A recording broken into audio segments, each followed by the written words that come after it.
The suburban neighborhood of Chicago was wrapped in autumn twilight. My phone buzzed as I finished my shift at the pediatric ward. I'm Elaine Westbrook, 35, a pediatric nurse with too many responsibilities and not enough hours in the day. I checked my notifications and saw an email with a fancy digital invitation. My stomach tightened.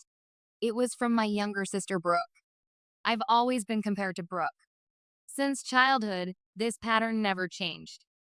I was the serious, responsible one, raised to meet my parents' expectations as the model eldest daughter. Brooke, 5 years younger, grew up bright, active, and bursting with confidence. Our parents often told me, "You should learn from Brooke," while giving her the freedom I never had. "I'm home," I called out as I stepped through the door, and 7-year-old Caleb came running from the hallway, his eyes bright with excitement. "Mom, today I drew a dinosaur at school. The teacher said mine was the best." His small face beamed with pride, making my exhaustion melt away. I smiled, stroking his soft hair. "That's wonderful. Will you show me?" From the kitchen, I could see 10-year-old Lily working diligently on her homework, and my husband Matthew had just returned from work, loosening his tie while making coffee. A perfect family portrait right before my eyes. My heart swelled with pride at the home we'd built during our 15 years of marriage, even as my nursing job stretched me thin. "Any interesting notifications?" Matthew asked, glancing at my phone. I held up the screen showing the lavish digital wedding website. "It's from Brooke." "Oh," he said. I opened the invitation link and froze at the announcement page with its elegant animation. "She's engaged to Jackson Pierce, the developer." Matthew raised his eyebrows, looking somewhat surprised. "He's a big shot in the industry, isn't he?" I nodded, scrolling through the expensively designed website with its countdown timer and RSVP portal. Jackson Pierce was a successful real estate developer well known in Chicago business circles. "The wedding is in 3 months. The invitation includes our whole family." That night, after tucking the children in bed, I sat cross-legged on our bed, staring at Brooke's engagement photos on Instagram. She always seemed to be one step ahead, graduating top of her class from law school, working as an associate at a prestigious law firm, and now marrying a successful businessman. Her posts showcased a perfect life, with that massive diamond ring prominently displayed. Matthew came out of the shower, steam following him, and noticed my expression. "What's got you so focused?" "Just Brooke," I sighed, putting down my phone. "Everything always works out for her." Matthew sat beside me, his weight shifting the mattress. "You have a wonderful life too, a fulfilling job helping children, 2 amazing kids, and me." He winked, trying to lighten my mood. I smiled weakly. "I know, but what?" He tilted his head. "Nothing," I said, closing Instagram. "I'm just tired from my shift." The next morning, I video called Brooke while preparing for work. "Congratulations on your engagement." "Thank you." Brooke's perfectly made up face filled my screen, her excitement palpable. "I can't believe it." "He's perfect. You'll help with the wedding preparations, right? We're sisters after all." I smiled, packing Caleb's lunch with one hand. "Of course. Just tell me what you need." "Wonderful. Lunch tomorrow at Bellini's?" "I want to tell you all the details." I mentally rearranged my shift schedule. "That sounds good. I'm looking forward to it." After hanging up, mixed emotions churned inside me. I was genuinely happy for my sister, but at the same time, an uncomfortable feeling settled in my chest. I reflected on my own marriage. 15 years ago, Matthew and I had married for love. The first few years were passionate, but after the children came, our life settled into a predictable routine. Nothing was particularly wrong, but somewhere along the way, the thrill had faded. At Bellini's the next day, Brooke was radiant in designer clothes that probably cost more than my monthly salary. She shared every detail from how she met Jackson to the elaborate proposal, showing me her wedding Pinterest boards and venue options on her tablet. I listened attentively while picking at my overpriced salad. "Elaine, I've always wanted to be like you," Brooke suddenly said, putting down her mimosa. "You were always mom and dad's pride." I nearly choked on my water. "Me? But you're the one with the impressive career and glamorous life." Brooke shook her head, her perfect highlights catching the light. In my career, maybe, but you have what I've always wanted, a stable, happy family. A husband who adores you. Children who look up to you. Those words left me pensive as I drove back to the hospital for my afternoon shift. The sister I had been envying was actually envying me. Ironically, I had recently begun feeling something was off in what I thought was my perfect family. Matthew had been distant lately, and I couldn't shake the feeling that something had changed between us. Several weeks passed, and I divided my time between hospital shifts and helping with Brooke's increasingly elaborate wedding preparations. The wedding website grew more complex by the day, with designer registries and a custom hashtag. Between work and family responsibilities, I was stretched thin. One night, as I was tucking Caleb into bed, he looked up at me with serious eyes. "Mom, I don't like Jackson," he said unexpectedly. "Why not?" I asked, surprised as I kissed his forehead. "Because he acts weird with his phone," Caleb whispered. "When he sees me, he turns it off or puts it away super fast, like he's hiding something bad." I smiled reassuringly, though something about his observation made me uneasy. "I'm sure that's not the case, sweetie. Jackson is a busy businessman who deals with confidential information. It's probably just your imagination." Caleb didn't seem convinced, but said nothing more. I told myself not to worry too much about a child's intuition. It was probably just stress from the wedding preparations affecting everyone. Later that evening, I arrived home from a late shift to find Matthew scrolling intently on his phone in the living room. When I entered, he quickly locked the screen and put it face down. "Who are you talking to?" I asked, hanging up my coat. "Oh, just a work email," Matthew answered, looking somewhat uneasy as he pocketed his phone. "Sorry, I didn't start dinner. The Henderson project is running behind schedule." I noticed Matthew had been coming home late more often lately. Sometimes he would disappear on weekends for emergency site visits.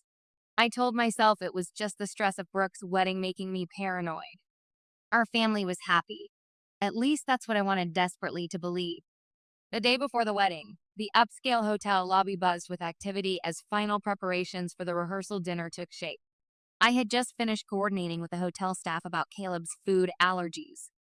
The children were supposed to be swimming in the hotel's indoor pool. As I crossed the lobby checking my schedule on my phone, something caught my eye through the large windows facing the valet area. Caleb was wandering around Jackson's luxury SUV.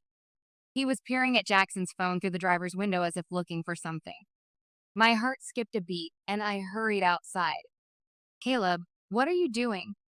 I approached my son, trying to keep my voice calm. "You shouldn't be looking into other people's cars without permission." Caleb turned around, looking startled, his small hands quickly moving behind his back. "Mom, I was just checking something." "Checking what?" I pressed gently. Caleb kicked at the pavement with his toe. "Nothing," he mumbled, his eyes avoiding mine. I was puzzled but didn't pursue it further, not wanting to create drama before the rehearsal dinner. "It's time to take a shower. We need to get ready for the dinner tonight." That evening, the rehearsal dinner went smoothly, with relatives from both families enjoying cocktails and conversation. However, I couldn't help noticing Matthew checking his phone repeatedly throughout the dinner. At one point, his phone vibrated, and he excused himself to take a call in the hallway. When he returned, I asked, "Is everything okay?" "Oh, just a small problem at the Henderson site," Matthew answered lightly, his cologne somehow stronger than when he'd left. "I need to video call the project manager tonight." "I'm sorry, Elaine. I know the wedding is tomorrow, but it's an emergency. I'll be back in a couple of hours," he added, not quite meeting my eyes. I was disappointed, but didn't argue. Matthew was an executive at a construction company with significant responsibilities. I showed understanding, as I always did. "All right, I'll take the kids back to the room first." Back in the hotel room, Caleb was quieter than usual. Lily was absorbed in a game on her tablet, but Caleb sat on the edge of the bed, his chin resting on his small knees, deep in thought. "What's wrong, Caleb?" I sat next to my son, concerned by his unusual stillness. "When is Dad coming back?" he asked, his voice small. "As soon as he finishes his work call. It's an important day tomorrow, so you should get some sleep soon." Caleb was silent for a moment, then suddenly asked, "Is Jackson a good person?" I was taken aback by the question. Of course. Why do you ask? Because. Caleb hesitated, his fingers fidgeting with the edge of his pajama sleeve. Never mind. I kissed his forehead, pushing away my own unease. Don't overthink things. Come on, let's brush your teeth and get ready for bed. After the children had fallen asleep, Matthew still hadn't returned. I called his cell phone several times, but only got his voicemail. I checked our family location app, but his phone seemed to be turned off. Around midnight, the door finally opened, and Matthew came in, smelling faintly of scotch. "I'm sorry I'm so late," he said in a low voice, avoiding my eyes. The problem was more complicated than I expected. I studied my husband's face in the dim light. He seemed tired, but also somehow on edge, his movements too careful. "Is everything all right?"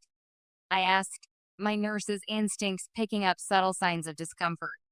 "Yes, we managed to resolve it," Matthew said, loosening his tie with practiced fingers. "Why are you still up?" "You should get some sleep before tomorrow's events." "I was waiting for you," I replied, but anxiety was spreading through my chest like an invisible stain. Something wasn't right, and I could no longer pretend not to notice. The morning of the wedding day arrived with perfect weather and frantic activity. The hotel buzzed with coordinators and vendors rushing about. I stood in Brooke's luxury suite, already dressed in my sage green bridesmaid dress, helping my sister prepare. Brooke looked stunning in her designer wedding gown, its intricate beadwork catching the light as she twirled before the mirror. Her makeup artist and hairstylist fussed over final touches while the wedding photographer captured every moment.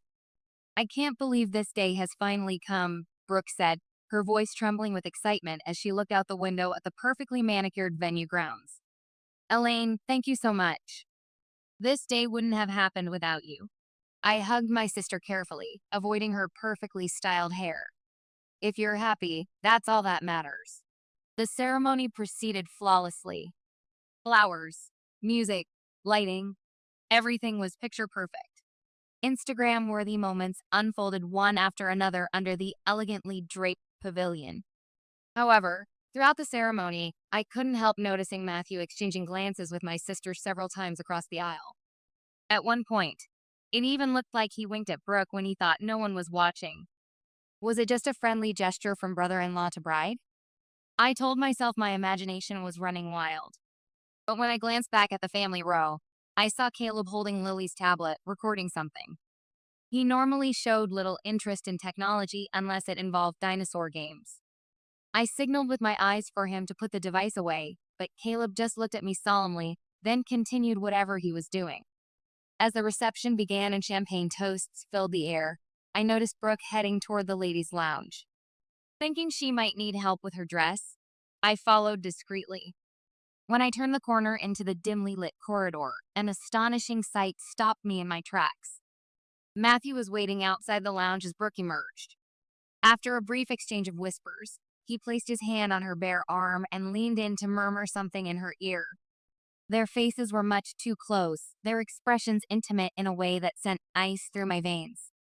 This was clearly more than just a conversation between in-laws. I instinctively stepped behind a decorative column, my heart hammering so loudly I feared they would hear it. They separated quickly, walking away in different directions without noticing me. On trembling legs, I made my way back to the reception, my mind reeling. Something was deeply wrong, but this was my sister's wedding day. I forced my face into a smile and pretended nothing had happened.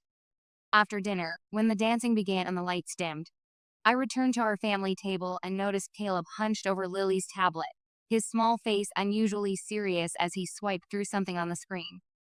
"What's wrong?" I asked, trying to keep my voice steady. Caleb looked up at me, his eyes showing a heaviness no 7-year-old should carry. "I'll tell you later," he whispered, clutching the tablet protectively against his chest. Although anxiety clawed at my throat, I nodded. "Okay," I said, stroking his hair gently. On the reception dance floor, the first dance between Brooke and Jackson had just ended to enthusiastic applause. Brooke was radiant in her gown, and Jackson looked at her with unmistakable adoration. The wedding DJ's voice boomed over the speakers as spotlights swept across the dance floor. Next, we have a special dance with the bride's sister, Elaine Westbrook, and her husband Matthew. With a deep breath, I stood and headed to the dance floor where Matthew waited, his smile perfect and practiced.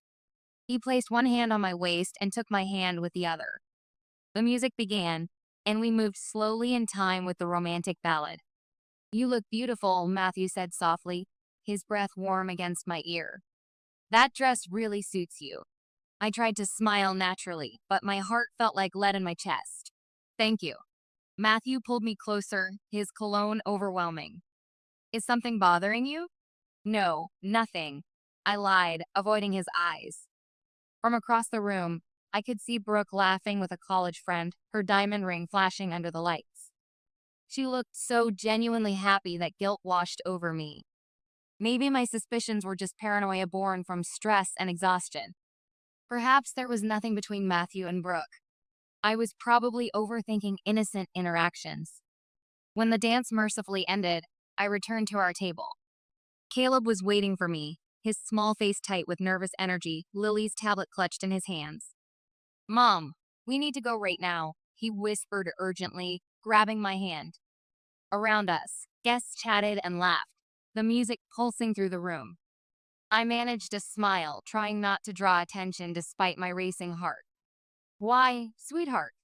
Caleb quietly unlocked the tablet and opened the photo gallery. "Look at this." When I saw the screen, the world seemed to stop spinning. There, in high-definition clarity, was a photo of Matthew and Brooke standing intimately close in the hotel lobby, their hands clasped together.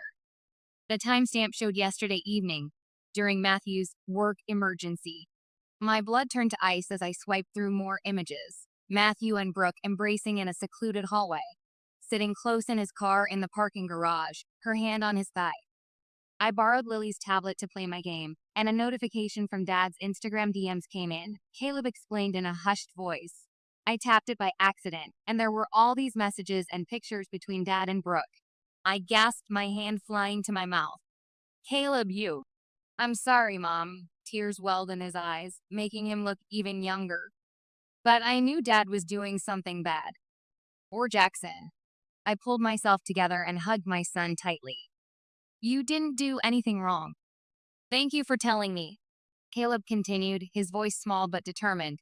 "Yesterday, when we checked into the hotel, I saw Dad and Brooke talking by the elevators. When Dad saw me watching, he looked scared and they moved apart really fast." My hands trembled as I scrolled through more evidence. The final photo showed Brooke passing Matthew what looked like a hotel keycard, followed by private messages that left no doubt. Their relationship had been going on for nearly 2 years. Even more shocking, Jackson appeared completely unaware. "Mom, Dad, and Brooke are doing something really bad. Poor Jackson. Can we please go home?" Caleb pleaded, his voice breaking. My head spun with chaos and disbelief. 15 years of marriage, 2 children, the trust we'd built as a family, everything was collapsing around me. And my sister, the person I'd protected and supported my entire life, had betrayed me in the most fundamental way. We'd always had our rivalries growing up, but I never imagined this level of betrayal. Around us, the reception continued in full swing, laughter, clinking glasses, music, but to my ears, it all sounded like distant noise from underwater. I sat frozen, unable to reconcile the joyful celebration with my shattered reality. Caleb tugged my hand gently. "Mom, are you okay?" I looked into my son's worried eyes and felt a surge of love and pride. This small child, with his innate sense of right and wrong, had shouldered an adult burden because he knew the truth mattered. It was time for me to be as brave as my son. "Caleb, thank you for showing me this. You're a brave and honest child." I hugged him tightly. "But we can't leave just yet. First, I need to tell Jackson the truth." "Jackson?" Caleb's eyes widened with anxiety. "Yes, he deserves to know before he makes a huge mistake. This is an adult problem. But thanks to you, I can do the right thing." I took a deep breath, wiped away the trace of tears threatening my makeup, and stood up with newfound resolve. Taking Caleb's small hand in mine, I said, "Let's go together." We pushed through the celebrating crowd, scanning the room for the unsuspecting groom. Caleb and I found Jackson in a quieter corner of the reception hall. He was engaged in conversation with several business associates, champagne in hand, looking every bit the successful groom. I took a deep breath, squeezing Caleb's hand for courage. "Jackson, could I speak with you for a moment?" I said, working to keep my voice steady and face composed. "It's important." Jackson seemed to sense the urgency in my expression. "Of course." He politely excused himself from the group and walked over to us. "What's wrong? Is everything okay with Brooke?" I placed my hand protectively on Caleb's shoulder and said, "Could we step outside?" "Somewhere private." The three of us left the noisy reception, moving through the French doors that led to the hotel's landscape garden terrace. The November night air was crisp and cold, a stark contrast to the warmth inside. Music and laughter filtered out from the reception, oddly distant now. In a secluded corner beside an ornamental fountain, I faced Jackson directly. "I have something difficult to tell you," I began, struggling to find the right words. "Caleb discovered something you need to see." I unlocked the tablet with trembling fingers and handed it to Jackson. "Please look at these photos." Jackson took the device, his brow furrowed in confusion. As he swiped through the images, his expression transformed before my eyes, first puzzlement, then dawning comprehension, and finally raw pain and anger. His jaw tightened as he continued to swipe through photo after damning photo. "How long has this been going on?" he asked, his normally confident voice now hoarse with emotion. "I don't know," I answered honestly, my heart breaking for him. "Caleb found these messages by accident. He was just trying to do the right thing." Jackson exhaled slowly, his shoulders dropping as he handed the tablet back to me. For a moment, he seemed at a loss for words, staring at the fountain's flowing water. "I thought you had the right to know the truth before you." I couldn't finish the sentence. Jackson nodded, his composure remarkable despite the circumstances. "Actually, I've felt something wasn't right for weeks," he confessed, running a hand through his carefully styled hair. "Brooke constantly deleting messages when I walked in, sudden work emergencies, changes in our physical relationship. But I had no proof, and I thought I was just being paranoid." He looked down at Caleb and gently placed a hand on his shoulder. "Thank you for being brave enough to show us the truth, Caleb. That took real courage." At that moment, a sharp voice cut through the night air. "What's going on here?" I turned to see Brooke and Matthew standing at the garden entrance, having apparently followed us outside. Brooke wore a look of confusion on her perfectly made-up face, while Matthew stood frozen, his eyes fixed on the tablet in my hands. "What are you all talking about?" Brooke demanded, her voice rising as she approached us. Her steps faltered as she registered Jackson's expression. Jackson looked at her, his face now calm and resolute. "The truth has finally come to light," he said quietly but firmly. He gestured toward the tablet. "I never expected to discover you've been sleeping with Elaine's husband on our wedding day." The color drained from Brooke's face beneath her makeup. "What are you talking about?" Matthew stepped forward quickly. "Jackson, this is all a misunderstanding. Brooke and I were just discussing the construction project her firm is handling." "Enough," I interrupted, my voice shaking with a mixture of rage and pain. 15 years of marriage, 2 children, trust and loyalty. You two betrayed all of that without a second thought." Brooke lunged forward, reaching for the tablet, but Jackson intercepted it first and scrolled to a specific message thread. "Can't wait to see you tonight. Told Jackson I have a late meeting with clients." He read aloud, his voice cutting like steel. "So this is the important client meeting you had last night when I was with my parents?" A heavy silence fell over our small group. Caleb pressed himself against my side, his small hand gripping mine tightly. Brooke suddenly crumpled, tears streaking her perfect makeup. "No, it's not what you think." "Then what is it exactly?" I asked, the hurt making my voice shake. "Why my husband, Brooke?" "Of all people?"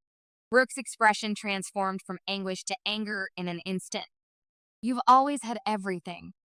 She exploded, years of resentment pouring out. "You were always the perfect daughter, the responsible one, the smart one, the one with the stable life and perfect family. I've lived in your shadow my entire life. Matthew was the only one who actually saw me, who understood what it's like to be overlooked and underappreciated." I stood speechless, the accusation hitting me like a physical blow. While I had spent years envying my sister's freedom and success, she had apparently been envying what I thought was my ordinary life. The irony was bitter and stunning. Jackson turned to the hotel, his decision evident in his posture. "The wedding is canceled. I'll handle the announcements and apologize to our guests," he stated, his voice devoid of emotion. "A marriage cannot be built on such betrayal and lies," he added. Matthew finally stepped toward me, his face pleading. "Elaine, please, just let me explain. We never meant for this to happen." "Enough." I cut him off, my voice suddenly calm and clear. "Our marriage is over, Matthew. For the children's sake, I won't make a scene tonight. Pack your things and be gone by morning." Caleb looked up at his father, confusion and heartbreak written across his small face. I squeezed his hand gently and said, "Let's go get Lily and head home, sweetheart." Before walking away, I turned to my sister one last time. A real family supports and protects each other. Brooke, they don't betray each other for selfish desires. You are my sister, and I've always loved you despite our differences. I can't hate you, but I don't want you in my life anymore. I left the garden with Caleb, not looking back at the ruins of what had once been my marriage and my closest family relationship. Behind us, Jackson was speaking firmly to Brooke and Matthew, but I couldn't bear to listen to any more. The road ahead would be painful and difficult, but as a nurse, I'd learned long ago that healing only begins once the infection is exposed to light. Building a new life based on honesty and trust would ultimately be far better than continuing to live in a beautiful lie. 6 months later, I stood in the driveway of my new Chicago townhouse, unloading luggage from my SUV. The divorce was finalized last month, and spring air carried promise of new beginnings. "Caleb, Lily, bring your bags inside," I called. The children hurried over with their weekend duffels, just back from visiting their father. I now worked part-time at the hospital while building a counseling practice, using my psychology degree to help families in crisis. Caleb was recovering through therapy, but still occasionally asked, "What Dad did with Brooke wasn't my fault, right?" The doorbell rang while I prepared snacks. Jackson stood at my door with a bunch of flowers. A housewarming gift. A surprising friendship had developed between us after the canceled wedding. Both wounded by the same betrayal, we'd avoided each other until he invited me for coffee one February afternoon. "Thank you for telling me the truth that day," he said as we sat in my living room. "It was painful, but better than building a life on lies." He watched Caleb playing nearby. "Your son is remarkable. You've raised him with an extraordinary moral compass. It was an experience no child should face, but he's healing," I replied. The children were slowly reconnecting with Matthew through supervised visits. Caleb struggled most, sometimes having nightmares about the wedding day. "I understand Dad loves me," he'd said recently, "but why can't you be together again if he's sorry?" I discovered online that Matthew was dating someone new, while Brooke had relocated to Boston. Their relationship had collapsed weeks after the wedding disaster. On Christmas Eve, as the children arranged presents under our tree, the doorbell rang. Brooke stood on my doorstep, thinner and subdued, in simple clothes without her usual perfect appearance. "Can we talk?" she asked hesitantly. "I ended things with Matthew months ago. Everything was a terrible mistake." After a moment of internal conflict, I opened the door wider. "The kids would probably like to see you." It's Christmas Eve, after all. When Caleb saw his aunt, he gave a cautious wave. "Merry Christmas, Brooke. What makes a real family isn't just blood ties, but trust, honesty, and sometimes forgiveness." My son's courage had taught us all to value authentic relationships over comfortable illusions. As I watched my sister kneel to speak with my children, I recognized we'd taken the first step toward healing, not erasing wounds, but transforming them into something more honest through our shared capacity for both failure and growth.